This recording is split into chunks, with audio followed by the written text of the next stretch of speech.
So I will go ahead and call this meeting to order. Roxanne, if you'll take roll, and if you'll all please stand for the Pledge of Allegiance.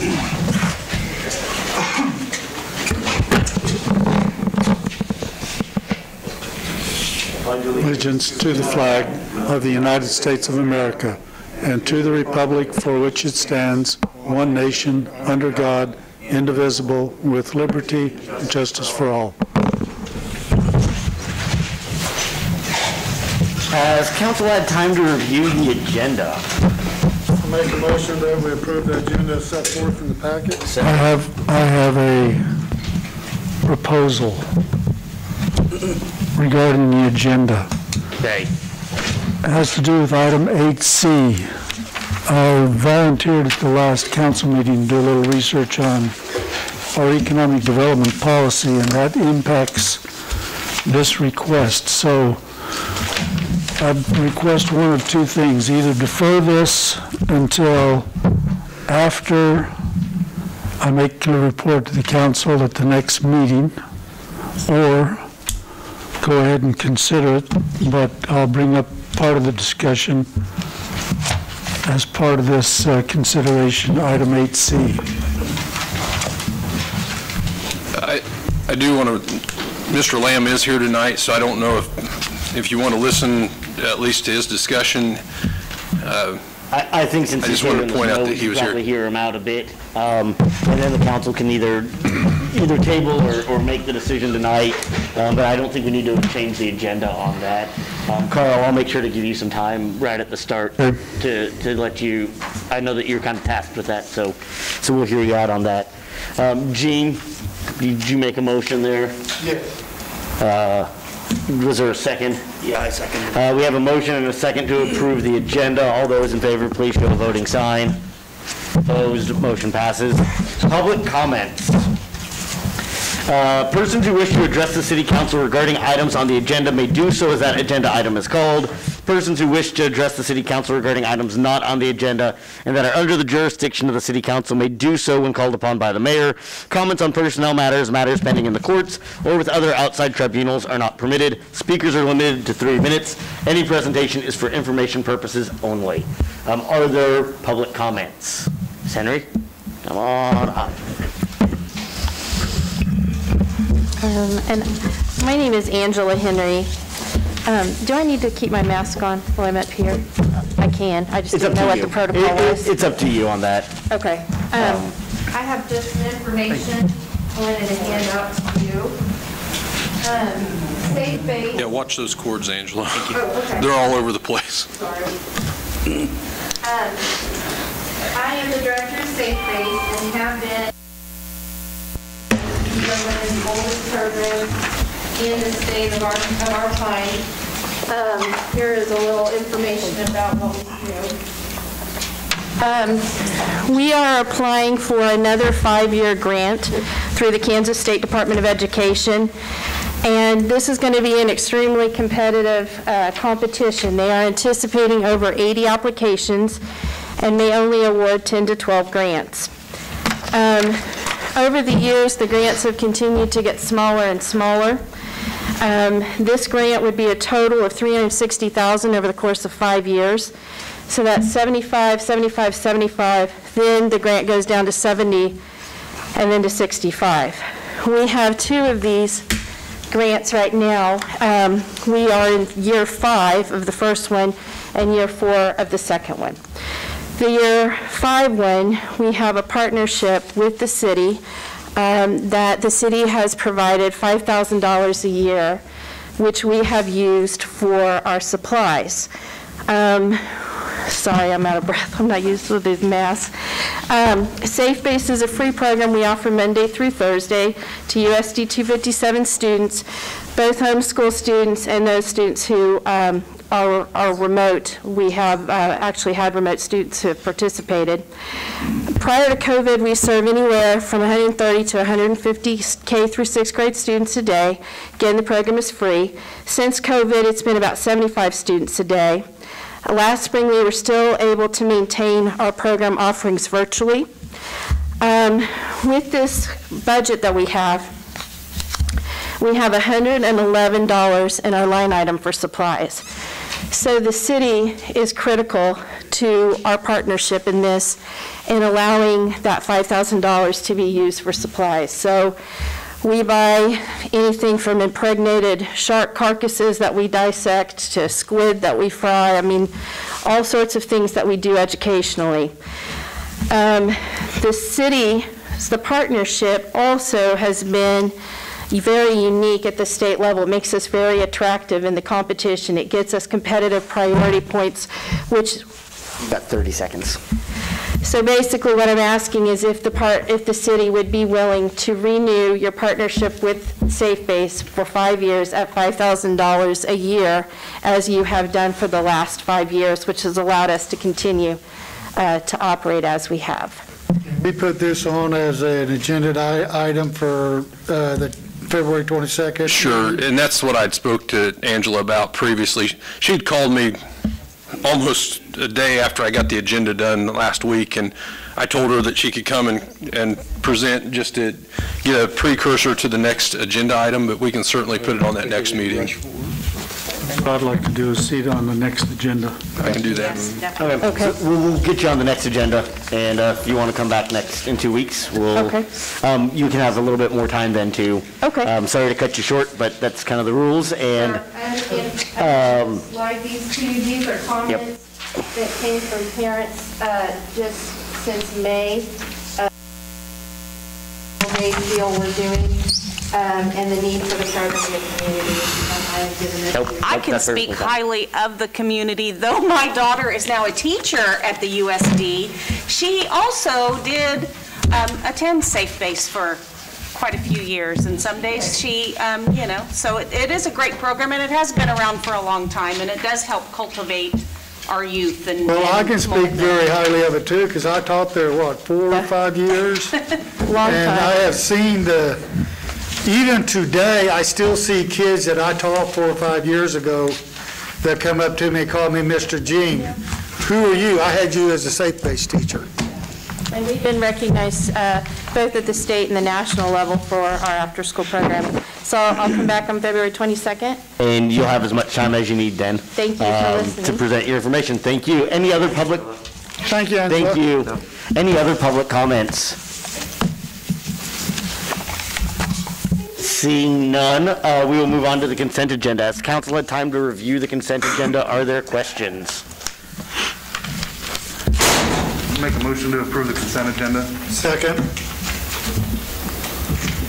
Motion's been made and seconded. All those in favor, please show a voting sign. Opposed, motion passes. Item A, Economic Development Year in Review. All right, Mayor and Council, our Economic Development Director, Jonathan Gearing with Thrive, is here to present the overview of 2020 and kind of a precursor where we're going in 2021, hopefully. Thank you, Corey. Good evening, Council. As I said at the County Commission meeting last week, as much as this report is a economic development review, it's also very much a community development review, and that involves all of the staff at Thrive. That begins with Lissa. She's done a fantastic job of leading the organization through challenging times, a pandemic. I might add, too, that a year ago, communication wasn't so good between Thrive and the council. She's done a fantastic job of amending that and improving that, so I think we're in a lot better place right now. The other staff at Thrive, from community engagement to development, communications, they've all done fantastic work, and so their fingerprints are on this too. Well, as you know, since 2013, economic development has been funded by 3 entities: Iola Industries, Allen County, and of course the City of Iola. Each entity has contributed $20,000 to that effort. This year Humboldt has joined the ranks, and they are adding $10,000, so now we're up to $70,000. In 2020, we had a board, an Economic Development Advisory Board that assisted Thrive in economic development efforts, and those appointees were, of course, David Lee and Larry Manus with the county, Steve French and Corey Shinstock with the city, Jerry Dreer and John Masterson with Iola Industries, and Thrive had a pick as well. They chose Cole Herter with Humboldt. As we move forward, one of the things that we are interested in is developing relationships with some of the other communities in the county and developing those relationships to a point where perhaps those communities will have an interest also in funding economic development. When we look at 2020 and we look at the overview, and I'm just going to hit the highlights on Iola, I won't go through this whole report, but of course, one of the things that comes to mind first is Peerless. Peerless was a huge win for Allen County and the city of Iola. We had a conversation with them today. They're already up to 20 employees. I know in their first year they were shooting for 20. They're already there. In 5 years, they hope to have 100 to 120 employees.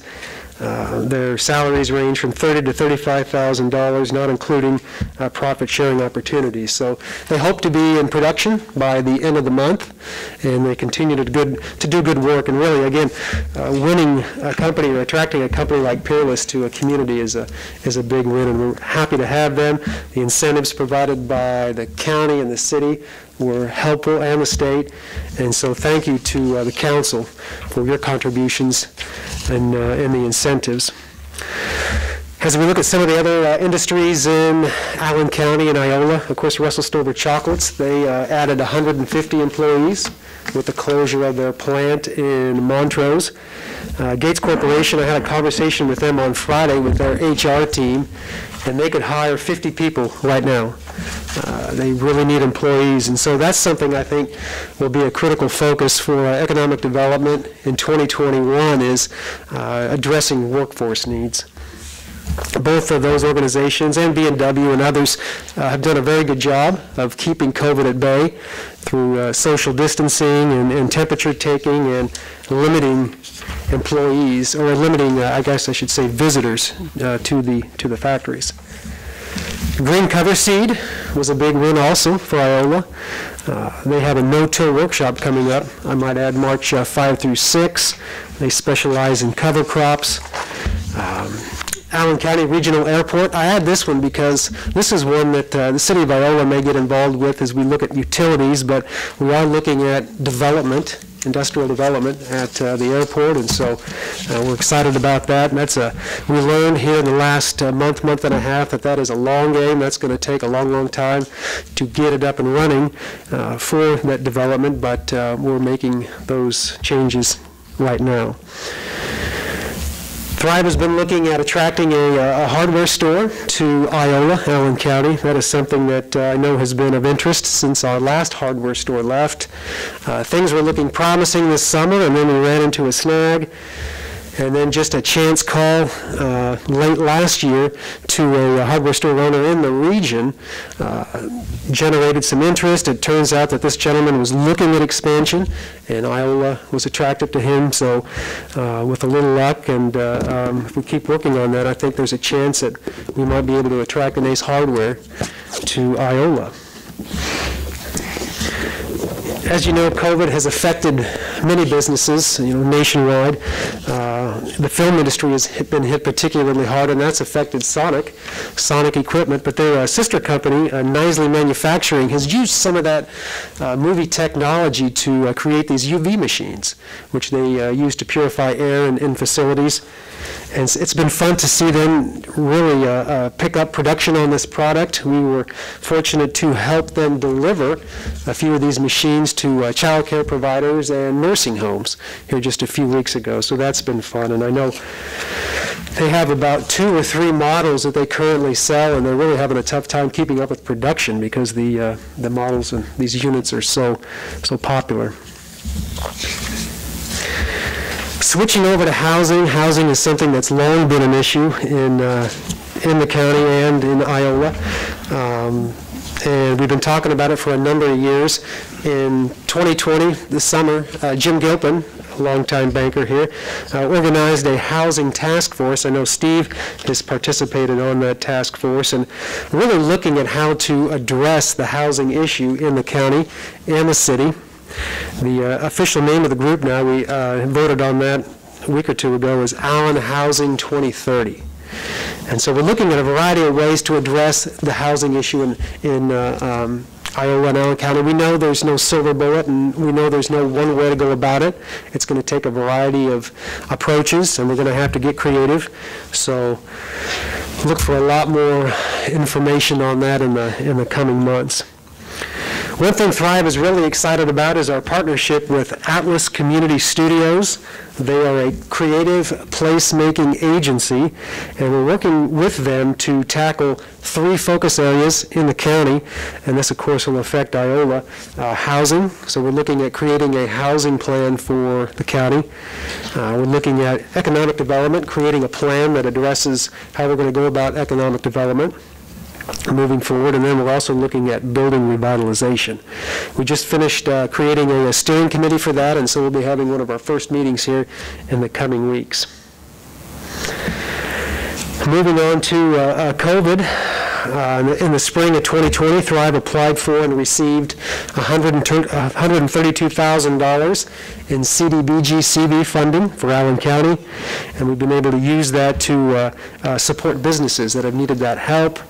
To date, 17 businesses have received support, many of those in Iola, and as of the writing of this report, about $8,000 remains in that funding.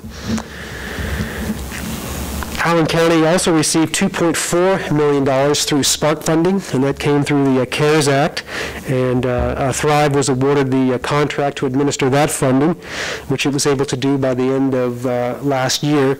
And again, a number of that funding, much of that funding helped our businesses as well. To date, 24 nonprofit organizations and 27 businesses have received Spark funding. In 2020, Thrive addressed several needs in the county related to child care and transportation. Thrive wrote for a handful of grants and was able to win 4. And you can see I won't go through all the details on these grants, but I did want to point them out. These are helping address a need in Iola and the county. Thrive is pleased that the Kansas Small Business Development Center, which provides specialized business planning support, opened up a kiosk in our office in 2020, and we've been able to funnel people and businesses to their services already, and so that's starting to pick up. We're trying to spread the word on that. Employer and community outreach visits. I know in 2020 I had the opportunity to meet with a number of business leaders, community leaders, city county officials.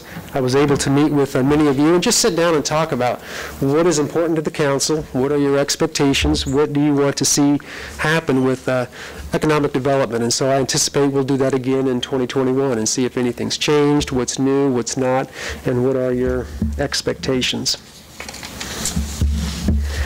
So Thrive receives 85% of its fiscal resources from grants, and 2020 was a record-breaking year for Thrive as it relates to applying for grants and receiving grants. In 2020, Thrive applied for 52 grants and received 24. In 2019, by comparison, that was 24 applied for and 15 awarded. And in 2018, 15 applied for and 12 awarded. Our team there, our development team, is just doing a fantastic job of acquiring those. One thing I didn't add on here, and I did want to throw out, Thrive did apply for, along with the city of Iola, a CDBG Community Facilities funding opportunity for a fire truck. We should be getting word on that here in the very, very near future, perhaps this week. So more on that to come. And then I'll close with green spaces and trails. Thrive has been working with the city of Iola on identifying what to do with that area north of the Cedar Brook development. It's a green space. We're looking at possibly making it a more developed green space, and so that's been a fun process, and so that is ongoing as well. Does the council have any questions related to economic development? I have a question, Jonathan. On Russell Stover Chocolates, you listed that 150 employees and 5 managers had been added. Is this the projected, what they projected, or do you know if this has taken place yet? This has taken place. That is, that has taken place with the closing of that plant in Montrose. Thank you. Do we know how many transferred here from Montrose? I don't specifically know. I was going to say, at the time when I talked to John,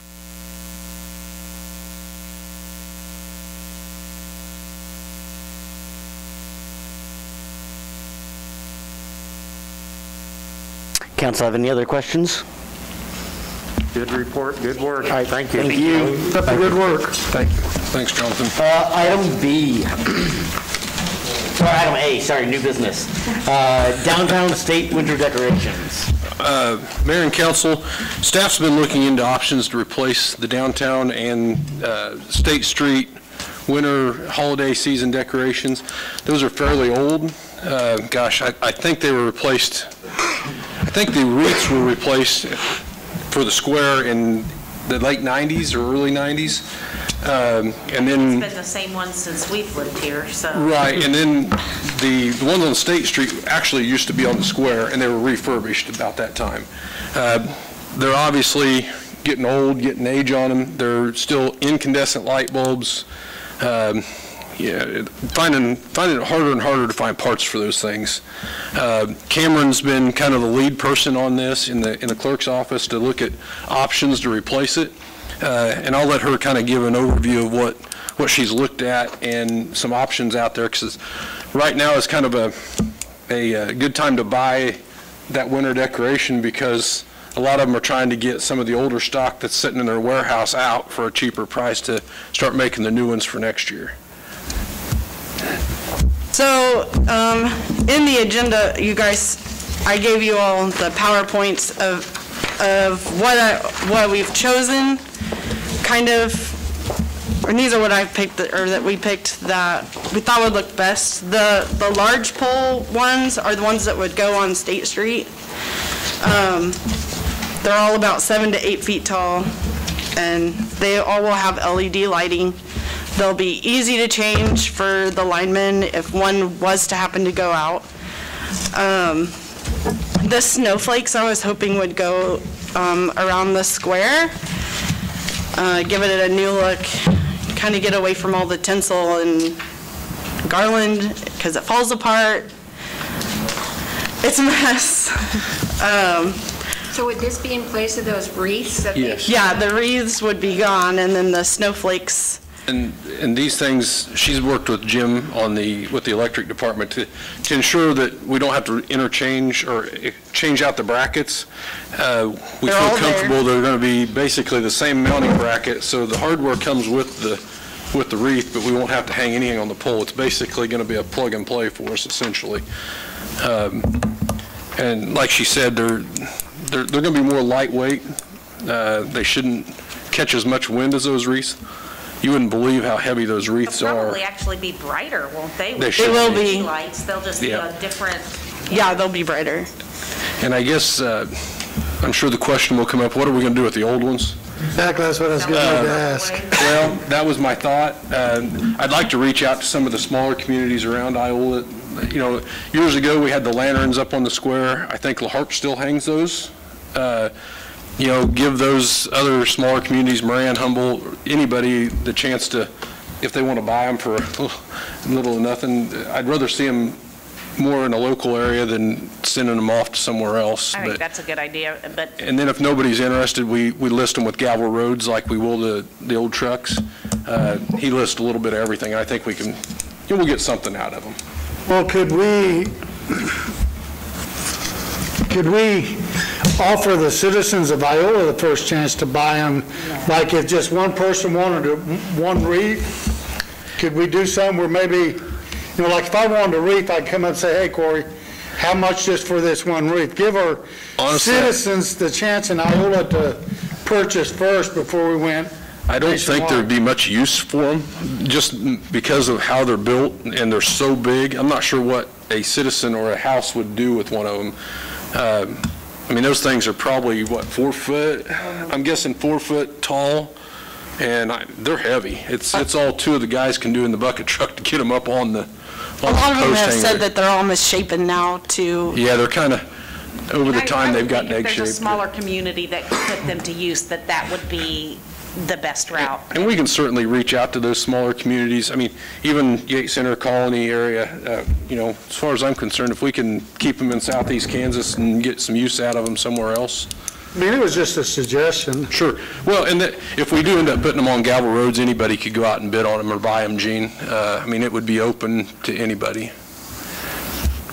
I like that you brought us variety, and I drive through Waverly frequently, and they put out the white snowflakes, and they really do look nice. El Dorado got new lights recently too, and that's where I was like, I literally told Roxanne, I was like, we need these. They look so cool. It does. It looks very clean and crisp, and You could leave the snowflakes up longer too if you wanted. You got to ask the lineman about that. It's when they get time to take them down usually. Super cold and they don't want to take them down, then they could Right. stay up longer. Sure. Maybe we could change them to red for Valentine's Day. I just think they'd be pretty all winter. Don't push it, Eugene. Corey, real quick, Yes, sir. what fund is this coming out of? We'd probably take it out of the capital project money or the sales tax money. I mean, we could take it there or the electric fund. Either one of them can take that. Honestly, that's a pretty good price. They're giving us, what, a 30-some% discount? A 33% discount. Well, I would make the motion to approve the purchase of the new winter decorations from Temple Display Limited for $29,058.57. You would add, Nancy, that to take it out of the capital projects. I think that's probably And the to best take place. it out of capital projects. I'd second that motion. Motion has been made and seconded. All those in favor, please show a voting sign. Opposed? Thank you, guys. Looks like we're getting some new decorations next year, something ways off, but something to look forward to. I'll try to keep you guys up to date when we start figuring out how to get rid of the old ones. But Thank you. Item B, EMC insurance renewal. all right.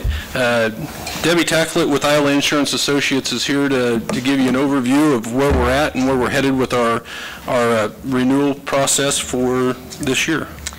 Good evening. Not many changes this year. There is one that's going to help the city. Currently, we have the employer's policy, and then we have a separate policy with employers' underwriters for the ambulance malpractice coverage. EMC is now willing to add that coverage back on to their policy, and we can do that, and it actually is a savings by them doing that. Alone, that ambulance malpractice was running like $14,000 something a year.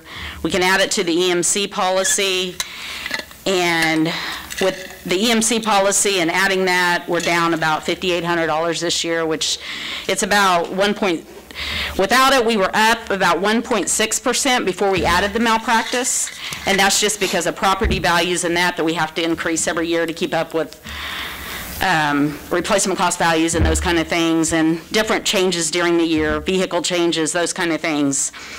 And then when we add it back on, the malpractice, it's actually, when you can add both policies together, it's actually a savings to the city. And last year, the dividend check that I delivered in May, which employers' dividend checks the last few years have been really good. It was $82,000 was the check. As I could tell, over the last 6 years, we averaged around, I mean, you average it out, it's around $70,000 a year. I make a motion to approve the renewal of $485,981. Policy period April 1, 2021 to March 31, 2022, building 2 installment. Do we have to have no, wait a minute, do we have to have two separate motions? One, is it one bill without the malpractice added? No, or it's is just that one bill. Yeah, it's just all under employers now. You're not. Okay, that's what I was wanting to clarify there. I've got a motion and a second to approve the EMC renewal policy for $485,381. All those in favor, please show a voting sign. Opposed, motion passes. Thank you. Thanks, Debbie. I was just trying to get clarification if that wasn't two different policies she was talking about. Yes, that's fine. Item C. All right, Mayor and Council, enclosed in your packet is a request from Mr. Lamb. He's got a number of, actually 2 or 3 business ventures he's looking at out at the old Lafarge cement plant. Been vacant for a number of years. and he's looking to see if there's some incentive or the city would be willing to do something different as far as the electrical upgrades. One of them is rather substantial for us. One of them is a pretty good sized pad mount that we don't have in stock. And I will tell you that there's about an 18-week lead time on that transformer to get it built and get it shipped. Not to say we can't put an oversized one out there and get by for a little while, but it's overkill and it's going to use more electric until we get the right sized one. The pole mounts, you know, those are pretty easy to come by for the other service, so we've got that. Enclosed in your packet is the estimates that Electric Superintendent Baker put together. One is in the amount of roughly $3,600, and the other one's just under $6,000. Keep in mind that doesn't include the transformer cost, because historically, we've usually waived that fee as the cost for a new business or a homeowner in the city limits. And Shane's here, I'll let him go into kind of some detail on what he has planned out there. We bought that property, I can't remember, probably 6-8 months ago. Our goal was essentially to find industrial zoned property in a small town that was either underused or not used at all. The site has some challenges that's kind of killed our budget. One being the silos really need to come down. That was so far the numbers for that has been a lot more than we actually expected to be. But our goal, given the community, is to basically set up a retread division for our mining tires. With that, you have a sister company that's just basically the shred division, so anything that you can't fix, essentially you shred and get rid of. But the manufacturing side is what we actually want to really bring out here. We use a lot of specialty equipment. We have an opportunity to purchase a company in Iowa and move it here that makes that equipment. We like everything down here. There's a lot of stuff that you don't find in the city, and it's priced better. There's a little bit better workforce down here when it comes to that. So our goal is to have basically 3 companies, long-term a 4th, but it takes a lot of other hoops federally to jump through to get to that section. But our biggest thing is just to try to offset our costs now, as we knew it was going to be essentially more expensive than buying an existing property that was already ready, but it's a little bit more than what we expected. So we're just trying to save everywhere we possibly can so we don't have to sacrifice on scaling out, essentially. And if you guys have any questions. Council questions, or Carl, do you want to talk about some of the stuff that you've found, or how do we want to do this? I know that we kind of tasked Carl 2 weeks ago. Well, I think it'd be good to ask any questions of Shane here before we start that discussion. Okay. Council, what questions do you have for Mr. Lamb? There are a couple things, John, also that Shane's got to jump through as far as the Planning Commission. He's got to get a special use permit for one of those ventures before he can get some of the state permits that he needs. And I believe you're in the process of that. From visiting with Greg, he has that application in, and I believe it's set for the meeting in March, and I want to say it's the 16th, so we'll have that special use permit back to you guys on the 22nd of March for consideration. How many people do you think you'll employ? Originally, we expected on about 20. It's going to end up probably being closer to 50. I have, for the last 8 months, I've got, on average, anywhere from 6 to 8 people that are out there every day right now, and we're behind. And I haven't even started building anything yet. It's really just site cleanup, moving stuff around, buying equipment, bringing it in, kind of getting it staged and ready. So the numbers are probably going to end up going up higher than I expected. Usually we waive the transformers and whatnot with the cost of this being what it is. I mean, I don't think that really matters. If for some reason his venture didn't work out, can we utilize that transformer somewhere else? Well, right now, probably not, but we would put it back in stock, Ron. If something were to happen, yeah, we would take it out to the warehouse and put it in storage and yeah, if something else came along that could utilize it, yeah, we'd keep it. Or in the past, we have traded some of those in, taken, bundled them, and traded them in for something that we do need. So there are some options there. I mean, it's like I said, let me look at this estimate here and I'll tell you how. Curiosity. It's a 750 kVA, so it's a good sized transformer, number one, and it's a pad mount, so they're more expensive, but that's really it in a nutshell. It's a good sized transformer. I mean, so does this mean that it sounds like then these are pretty energy intensive processes? Yeah, you're going to be using a lot of electricity out there. That's just the shredder. So as we scale up, we'll have to use a lot more. If I understand it, you converted the shredder from a gas powered to motors running it. So in essence, it should use some electricity. Yeah. And that's just the shred operation. Obviously, the retread equipment doesn't use as much power, but it has sizable motors on them too. So that's another scale once we get to that phase. And it won't be the same system. I think we've got, what, two poles out there or something like that.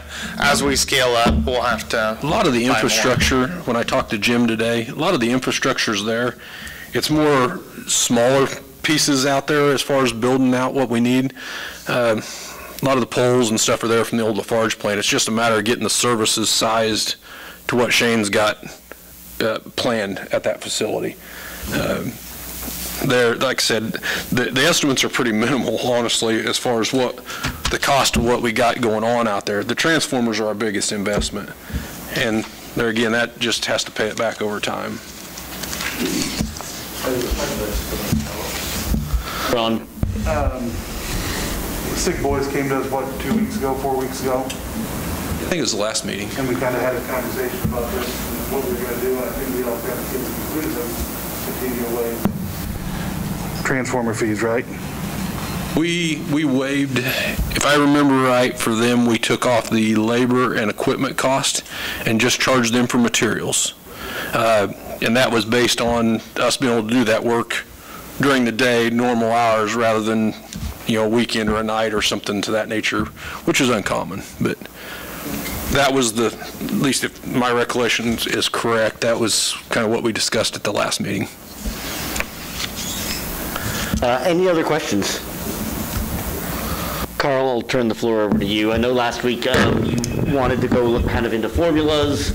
Kind of volunteered yourself for a project and probably down the rabbit hole. So, well, my thought here was we don't have any way of assessing or balancing out the requests that we get from these various businesses.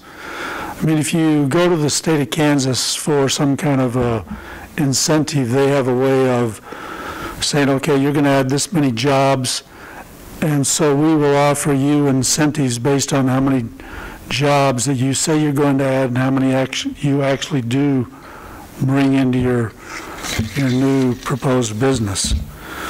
So what I did was I called 3 area communities to start with, and that was Chanute, Iola, and El Dorado, and they all gave me responses.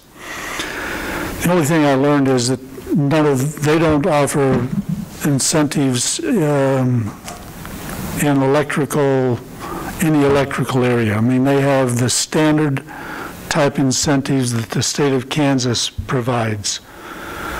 And they all still have neighborhood revitalization, so they provide some kind of a tax rebate for 5 or 10 years. So the challenge that I see it here is somehow we got started making these reimbursements or fitting, well, it's not really a reimbursement. We have agreed for I don't know how many years to foot the bill for the electric installation, which ends up being a sizable amount for each company. We have no way of assessing to see if the amount that we are paying out is somehow equated to the number of jobs they add or the amount of electricity that you use, because I think the goal is if we're going to provide this payment to them, it ought to be with the understanding that they're going to have enough electric usage that over a period of time we can recover our costs. I mean, I think we kind of want to provide some type of incentive for businesses. Is that kind of the consensus? I think part of it is that, I guess when it comes to electric, that this is kind of infrastructure that, we're the electric supplier, and so we're supplying them with the infrastructure they need to do their business. The same kind of with roads is my general thinking of it, that this is infrastructure related. I would say, though, we have been burned on that in the past. So thank goodness we haven't established a precedent of doing the same thing for water and sewer, because that's even more expensive than electric would be. But it's interesting that the larger metropolitan areas, the 5 big areas in Kansas, offer no incentives comparable to this. I mean, in the first place, they don't even own their electric. I mean, it's run by Evergy, and they have their own formulas for what they will charge each business as they set up their operation. So I don't really know how we got started doing this, because just because we have electric utility doesn't mean we have to offer an incentive. I mean, I think we should be in the business of promoting business, but not giving away our services unrealistically. So Nancy mentioned we got burned, and that was because an incentive was offered and it was granted to Gates. We paid out somewhere in the neighborhood of $318,000 for materials alone for a proposed plant expansion that never took place. But you have to remember, the same time that was done, the oil market busted. So why should the city be responsible for taking the liability for a development? That ought to be the developer's responsibility. So I was thinking, why not make it a rebate program? I think we're going to have to offer some sort of an incentive to get people here. Your cities may not give away utilities and stuff, but they have tax dollars they can throw at these companies, kind of like Chinook gave $1 million to get a company down there. This is a negotiating thing we have that is ours to do something. With Peerless, we did enter into an agreement with them that if you don't meet these certain goals, this comes back to us. Now back to the Gates deal. I was on the council at that time, and I asked this committee, should we consider that if they don't meet certain guidelines, if they don't start construction by a certain time, that comes back to us, and nobody else was interested in that. So we should have done it, lesson learned, but I think we need to look at we want companies here, and if we can give them an incentive to get here, fine. If we can help them a little bit, fine. Especially if we're going to reap additional sales of electricity, numbers of employees, but continue to do some sort of a figure, an equation like we did with Peerless. So I'd like to get some feedback from the other council members on, can you think of ways that we could balance this out from one business to another, where we're not just saying, okay, we'll pay whatever it is that your engineer or supplier estimates this is going to cost, we're going to pay it? Well, over the last 4 years, how many times have we had a new business or a individual approach the council to bring a business in that has asked for something like this? I can only remember before Peerless went in there, that company there, Peerless, now this gentleman here, and the SIGs, I mean. A lot of businesses just do it. They don't come and ask. Yes. They just know that those are expenses. But I agree that there needs to be some sort of a way that we balance, like Carl said. Right. The state has to do with number of jobs it's going to create, or that we need some sort of formulation. I think we are going down a tangent that may not be on the agenda item. Have you looked at revitalization program? If we want to table this and add that discussion in 2 weeks, we can. If we want to move forward, right now, the proposal, the agenda item is with this one issue here. If you're not comfortable deciding that tonight, you can. I feel like we should consider this a grandfathered in situation. And if we're going to talk about policies and procedures that need to be changed, let's do that later. But don't force him to come back on, oops, we don't want to do this anymore. Agreed. I think that's cart before the horse, horse before the cart. Okay, so if there's a consensus to do that, what kind of protections could we put in place that says, all right, if we approve this, he's first got to get a special use permit, then that information goes to the state of Kansas and he applies for another permit. How do we ensure that we're not forking out some money here and the business never gets approved and we've installed equipment or ordered it and we don't end up losing our shirt tail on this thing? Can I respond? Corey, if I'm wrong, we're going to make use of this transformer when we buy it. I mean, that's something that would go back in stock that we would use for a later development. Well, something's got to come along, Nick. I mean, that thing's rather large. Okay. I mean, it's not going to be something we would use every day, I can tell you that. Now, the pole mount transformers, yeah, those are pretty common throughout even the residential part of town. So this would be a special buy? So it's not something you could just say, we'll give it to the next guy coming on, because it's going to be a special buy. It would have to fit somebody's need or somebody's load. I mean, theoretically, you could say that until, pending the approval by the state. And so you could make that, you could make it a motion pending approval of the state to approve this. That's one way to do it. Ultimately, if we want to come up with a formula, we can. But I think Steve's right in that we can add that to the next agenda item, that discussion about policy. But this one, I think, is kind of a yes or no or a table. Yeah, well, in this case, we don't even have a policy. Right. We don't have a policy, but we used common sense with the peerless agreement. And we have I think we can do that There again. be a formula that we follow for everybody that comes to ask? These are difficult. Yes. Sometimes, though, when we start getting into formulas, it's kind of like our 7% buy. Whenever you state the formula is X, it means people can come and kind of manipulate that formula. The same way that when we say we're going to buy local for 7%, everyone knows, okay, I can bid 6% more, right, rather than sometimes their lowest bid. An anti-competitive action. Very difficult to come to that. What is that framework that we use for these things? Because everything seems to be always a little bit different. I mean, this is different than the peerless thing and different than the SIGs. Right, I agree. It's just difficult to come to that based on. What about something like if they get something similar to the tax abatement where it's good for 10 years and it's a percentage every year, but do it the opposite, that if you're in business for 10 years, we'll prorate 1 year off, the second year off, the third year off. You shut down after 9 years, you owe this much back to the city.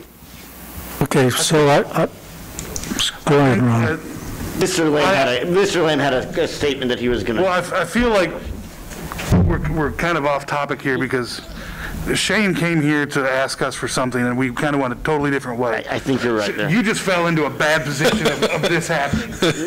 Ron, I think you're correct on that. I don't think that we should stray from what we've done, because that's not fair to anybody thinking about coming in to do a business right now. If we want to do a policy, I'm all for that. And I would probably say doing something to have whatever the cost of the supplies are, the transformer, look at their energy usage over a year and take so much off of it. If they don't use the amount that they meet, then they're required to pay that much. So that's something that I would envision putting into a policy. Yes. So it would be paid on the back end, essentially. That first year, you kind of get that historical data. Yeah. I don't know, with COVID and everything that happened, how many people lost employees or things like that. So I don't know that going based on employees is a fair thing to encourage a business to come in. Mr. Lamb, sorry. I was just going to mention, you had mentioned pending state approval.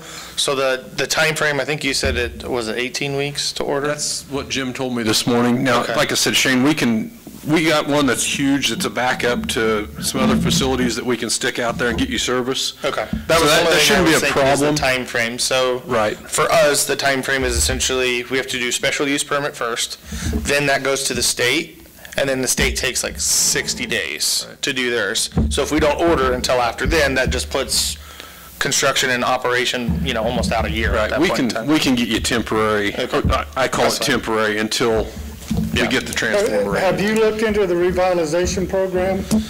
The neighborhood revitalization for that property, I have not. It's such a weird one. Don't really know how you would do that because it's really right now it's specifically special use, and until we drop the silos, there really has no economic value for anything, besides our current use or storage or something. So I hadn't really looked into the program because it doesn't really fit the needs until the silos come down. Ron, do you want to make a motion?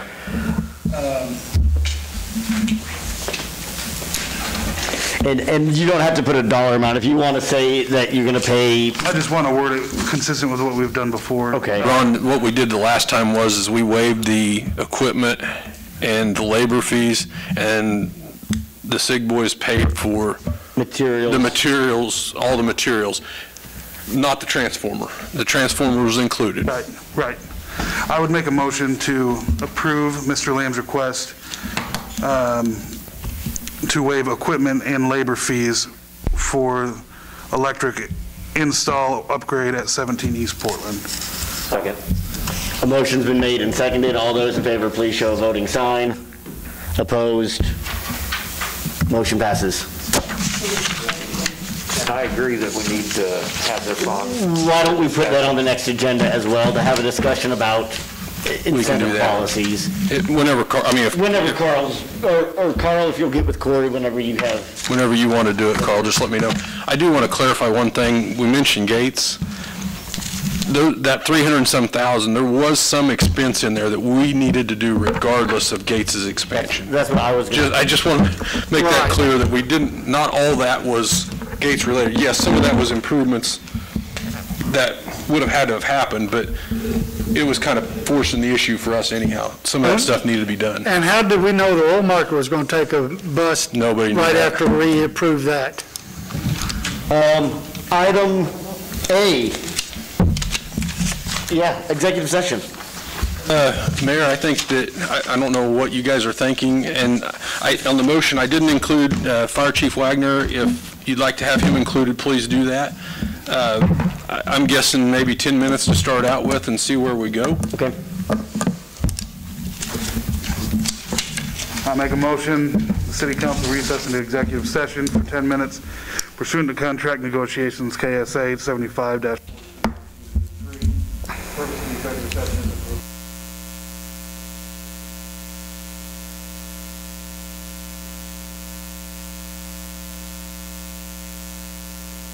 Reconvene at 7:03 in the city council chambers.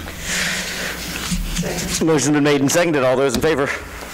Okay, we are now in executive session. We are now in line for council and administrator reports. Let's start with Ken. I have nothing. Ron? I have nothing. Earl? Nothing. Gene? I'm just back after a couple months of being away for basketball, and everybody stay warm out there. Thank God it's finally snowing. Let it snow. Bob, I like it. Stay safe out there. Drive slow. Keep your wits about you. Leave extra time. Stay warm and check on your neighbors. stay warm, stay safe, keep your pets inside, and also watch out for little kids, because if they are outside playing, if, you know, they're slipping and sliding and having fun, they're not gonna watch out for you. And just watch out for your neighbors, watch out, make sure nobody slipped and fall and laying there. We had that happen to a lady in our neighborhood last year, and on the way to work, a couple of us stopped. So it does happen. So yes, just it does. Keep your eye on people. I was wondering if could ask Code to assist us in, there was that article in the paper about, I think it was through the grant through the LEAP that did the weatherization of the home, and that lady got a complete new roof, but they come in and do an inspection for windows, HVAC, heating, foundation, insulation. You know, we had a CDBG in town the last time we had it. We had to go door to door to get people interested in it and apply for it. But with housing such an issue, are there any houses we need to try to help save and identify? So through our new housing committee, we talk about houses, what can we do to rehab some of the ones there. So I didn't know if Code could identify. I know where a house sits right now, they're living in it, it has a tarp on the roof. It's had a tarp on there for a long time. How come they don't know about this program? I mean, not everybody reads the paper, et cetera. So if we could get some information from Code, and then I can go with Thrive and work with them on who applies. I think don't they manage the LEAP, the utility funds? They don't manage it, or they help people apply. So that'd be a good way to get some more information and maybe get some of these dollars back in our community to take a few houses off the demo in the next few years. Anything else? That's it. Energy, yes. But it doesn't. No, there's two different programs. Right. Yeah. It wasn't a CDBG grant we had years ago. It was. I'm trying to think of what that was through. I thought it was a CDBG neighborhood revitalization when some homes in southeast Iola. We had some quadrants that had to qualify for the LMI. Right. But I don't believe it was CDBG. It was something through the energy office, and I can't think of the. I'm not sure what's out there now, but this one house became aware of it and got a whole new roof. So I know there's people that can utilize it. It's just trying to help get the word out there is what I want to try to do through our housing committee. I'm sure we can do something. Corey? Just a couple things. I wanted to give you a quick update on the EV charging stations. Mayor Wells and I, as well as Jonathan Gearing with Thrive, sat down, late last week, and we've pretty much just tabled that for now to see where the electric vehicles go in the community and what kind of demand we have. In talking to ChargePoint, the ChargePoint station that we were looking at is not a rapid charger. It's pretty long. It takes, 5 or 6 hours, somewhere in that neighborhood, to charge a vehicle. And they say the demographics or the way they see the flow of the vehicles, we wouldn't have a demand, or we wouldn't get enough vehicles in there. And the rapid charging one, the one that he thought would probably benefit us the most is, what was it, 20,000? I thought it was closer to 40. Might have been. It was astronomical compared to what we were looking at. So we all three decided just to kind of take a step back from that for a while and see if that demand grows and kind of watch it.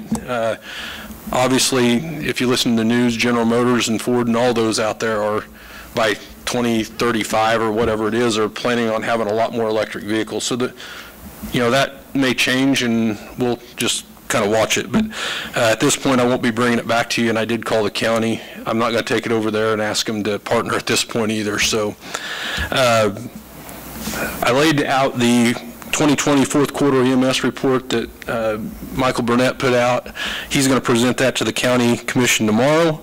I just wanted to have you guys, rather than send it out at the end of the week, I thought I'd give it to you tonight. Just a couple things for the next meeting. Hopefully I'll have the NMB natural gas contract for your next meeting renewal. Bob's working on that. I think it's going to be very similar to what we had. We're working on those minimums just a little bit, as well as some of the testing requirements we've got. But should be very similar, and I think Mr. Burris is, we're getting close, so we should be able to bring that to you at the next meeting. I should have the police department forfeiture report that we do annually that Chief Warner does. Unless you guys have concern, I'll probably just put it on the consent agenda. It's more for informational purposes that we need to report to you guys. It's not something that we need to vote on or anything. It's just to give to you. So I'll put that on the consent agenda. The Mopac Trail Extension Project, we applied for 2 grants. We're still waiting on the Wildlife and Parks grant, which is the big piece of that puzzle. Myself and Thrive are going to set in on it's like a 5-minute interview for the grant application. They're finally getting into that review process. Now they're interviewing. I think it's 2 weeks from Wednesday, if I remember right. It'll be all Zoom, and we'll see how that goes, and hopefully the award will be sometime in the near future. But that's all I've got tonight, guys. Sir. We talked about the water flow and everything at the elementary school in the past, and if it can handle it. The water, stormwater runoff? Okay. Them taking down the ground north of Family Physicians, was that accounted for when? All the water flow, from what I understand, won't go that direction anyhow. If I remember the study correctly, Ron, most if not all the parking goes to the north in the buildings. There's a section of it, you can see that detention storage that they've got dug out now. That's going to be actually what I would call their dry storage. That'll be only in a big rain event, it hold water, and then it releases it into our storm pipes at a slow rate, kind of what Cedarbrook does.